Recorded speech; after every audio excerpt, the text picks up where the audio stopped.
قال رحمه الله تعالى: وأما بسبس بن عمرو وعدي بن أبي الزغباء ومر معنا قريبا أن النبي عليه الصلاة والسلام بعثهما يتحسسان. فيذكر ابن كثير خبرهما هنا فيقول فإنهما ورد ماء بدر من أجل التحسس وتحري الأخبار عن عير قريش، فسمع جارية تقول لصاحبتها: ألا تقضين ديني؟ فقالت الأخرى: إنما تقدم العير غدا أو بعد غد، فأعمل لهم وأقضيك. سمع هذه المحادثة بين هاتين الجاريتين، فصدقها مجدي بن عمرو، أي قال: صدقت. صدقها في ماذا؟ في أن العير تأتي غدا أو بعد غد. قال: فانطلقا مقبلين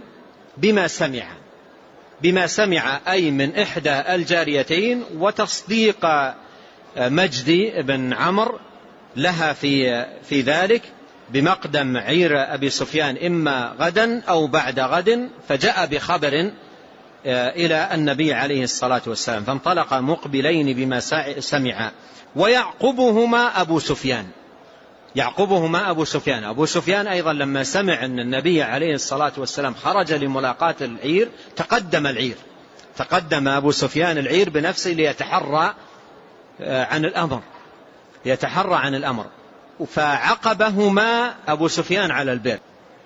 يعني مجرد أن انطلق بهذا الخبر من المكان، فبعد ذلك بقليل جاء أبو سفيان إلى هذا المكان أيضا للتحري عن النبي صلى الله عليه وسلم وأصحابه. فقال لمجدي بن عمرو: هل أحسست أحدا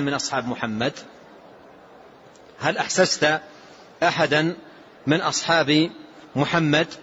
والنبي عليه الصلاة والسلام كما لاحظنا لما أرسل بسبس بن عمرو وعدي بن أبي الزغباء. ومر معنا قريبا قول ابن كثير رحمه الله تعالى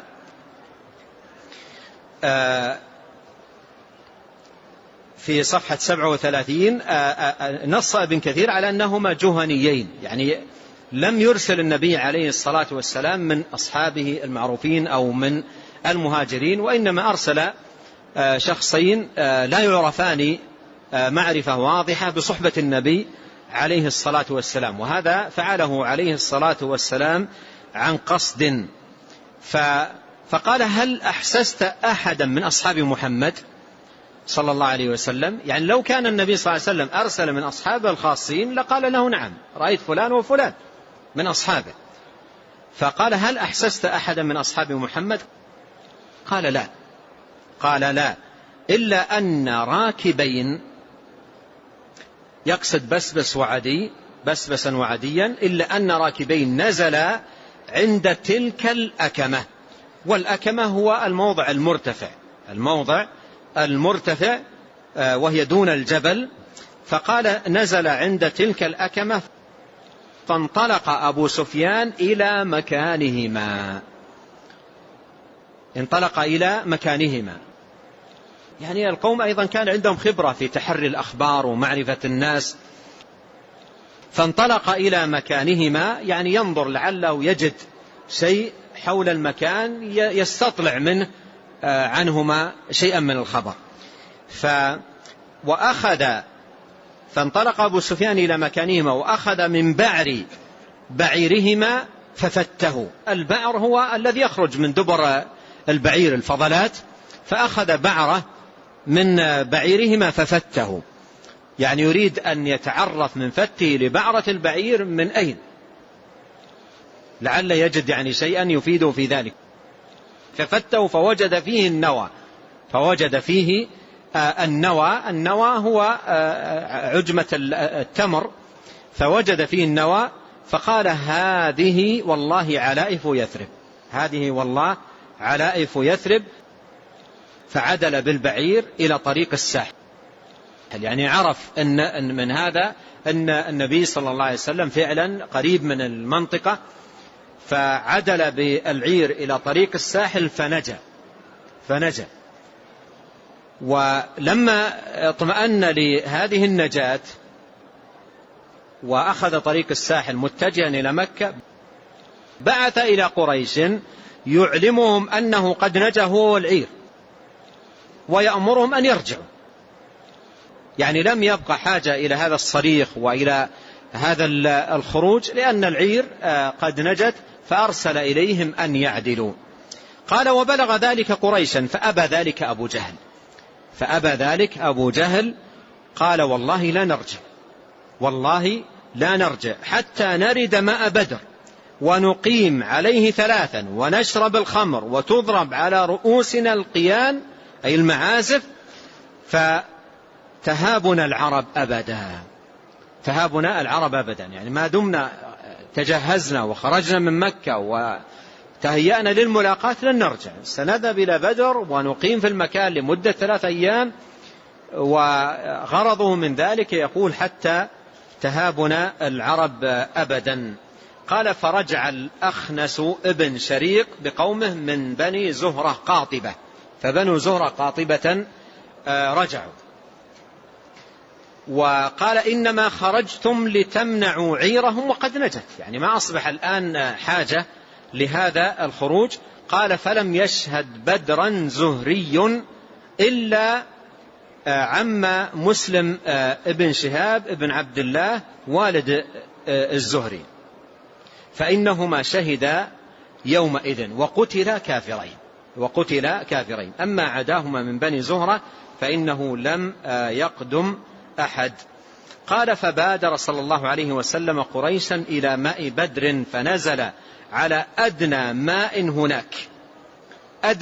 هناك أي أقرب ماء هناك إلى جهة المدينة. وهذا يعني أن كفار قريش إذا قدموا سيجدون ماء أمامهم إلى جهتهم. فقال له الحباب بن عمرو كذا في الأصول للكتاب، والذي في البداية والنهاية وكتب الصحابة والسير الحباب بن المنذر ابن الجموح، ونسبه في تاريخ الإسلام للذهبي الحباب بن المنذر ابن عمرو بن الجموح. فيحتمل أن يكون في هذه النسخة سقط الحباب بن المنذر بن عمرو. فقال: يا رسول الله، هذا المنزل الذي نزلت أمرك الله به أو منزل نزلته للحرب والمكيدة؟ وهذا جميل للغاية جدا، السؤال هذا جميل جدا. قال: هل نزلته يعني عن أمر من الله، وحي من الله؟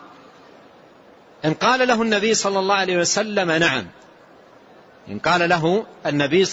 وسلم نعم نزلته عن أمر من الله، لن يتكلم بشيء، لأنه لا اجتهاد مع النص.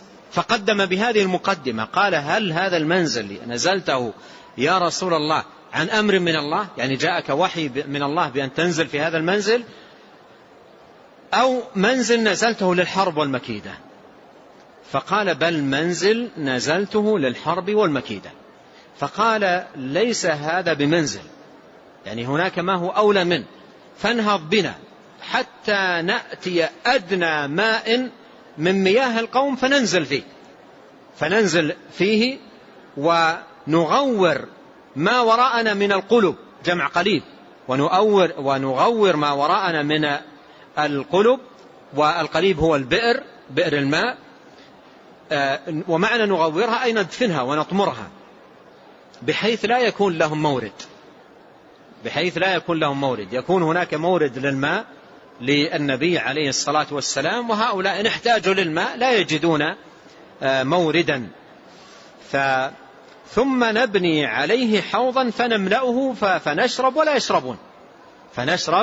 ولا يشربون. فكان هذا رأيا مسددا ذكره الحباب رضي الله عنه، خبر الحباب وقصة الحباب أوردها ابن إسحاق قال حدثت عن رجال من بني سلمة، وهذا فيه انقطاع وجهالة. ورواه الحاكم من حديث الحباب بن المنذر وسكت عنه، رواه الحاكم من حديث الحباب بن المنذر وسكت عنه، وقال الذهبي هذا حديث منكر. قال فاستحسن رسول الله صلى الله عليه وسلم ذلك، وحال الله بين قريش وبين الماء بمطر عظيم أرسله. وحال الله بين قريش وبين الماء بمطر عظيم أرسله، فكان نقمة على الكفار ونعمة على المسلمين، مهد لهم الأرض ولبدها. يعني أنزل الله سبحانه وتعالى تلك الليلة أمطار، وكانت إلى جهة الكفار أمطار غزيرة مؤذية، كانت أمطارا غزيرة مؤذية، وكانت بالنسبة للمؤمنين أمطارا يعني لطيفة منعشة، وفيها تثبيت الله سبحانه وتعالى للمؤمنين والربط على قلوبهم وتمهيد الأرض وتهيئتها لهم. قال وبنيت لرسول الله صلى الله عليه وسلم عريش يكون فيها. العريش هو يعني شيء يبنى ويوضع على أعلاه، يعني بحيث يكون العريش هو الشيء المرتفع، الشيء المرتفع. فبني له عليه الصلاة والسلام عريش يكون فيها صلوات الله وسلامه عليه، وكان معه فيها أبو بكر وحده، وكان معه في هذا العريش أبو بكر وحده. ولهذا قال ابن كثير رحمه الله في البداية والنهاية قال وهذه خصوصية للصديق، وهذه خصوصية للصديق، حيث هو مع رسول الله صلى الله عليه وسلم في العريش كما كان معه في الغار، كما كان معه في الغار. فهذه خصوصية لأبي بكر رضي الله عنه أنه كان وحده مع رسول الله صلى الله عليه وسلم في هذا العريش. نعم.